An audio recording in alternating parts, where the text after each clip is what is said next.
Благодарам, почитувани граѓани, почитувани медиуми.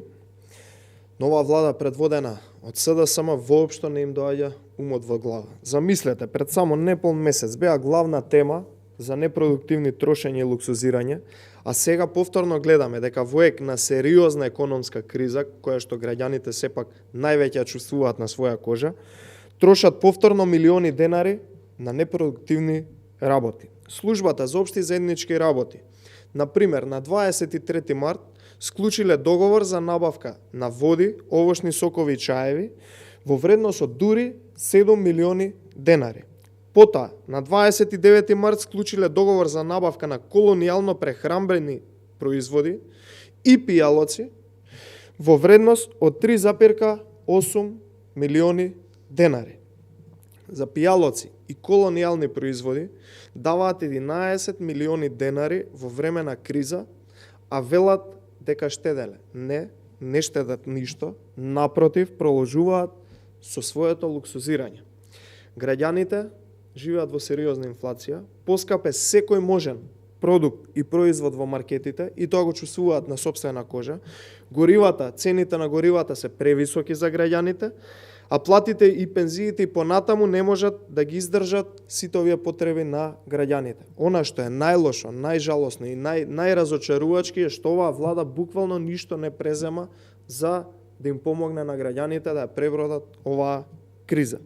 Очигледно е, оваа влада може да се откаже од буквално се.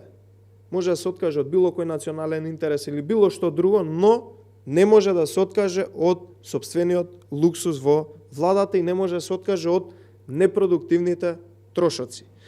Пред само некое време, непол месец, обелоденивме дека дури 2 милиони евра непродуктивни трошоци биле потрошени за луксузирање на владава и еве ги сега не прекинуваат и продолжуваат со истите тие непродуктивни трошоци. Над 150.000 евра на пијалоци и колонијални производи.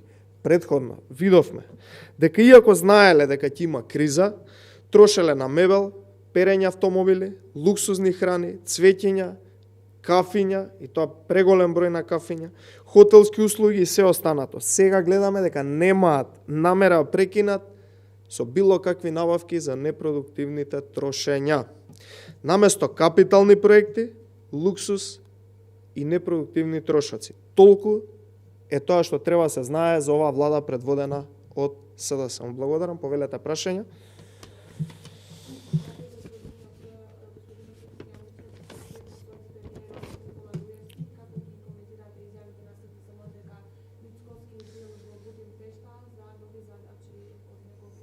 Мислам дека ова е веќе пресмешно се коментира, секогаш кога нешто се случува во државата, СДСМ се обидува да дефокусира.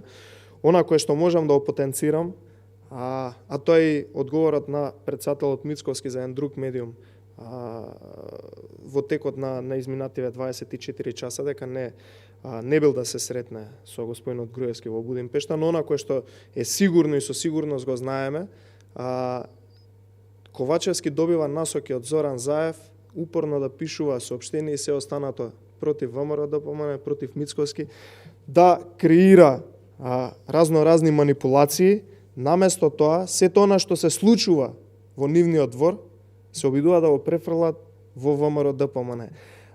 За разлика од политиката која што ја води Христијан Мицковски, која што е за граѓаните и за Република Македонија, од другата страна имаме човек кој што секојдневно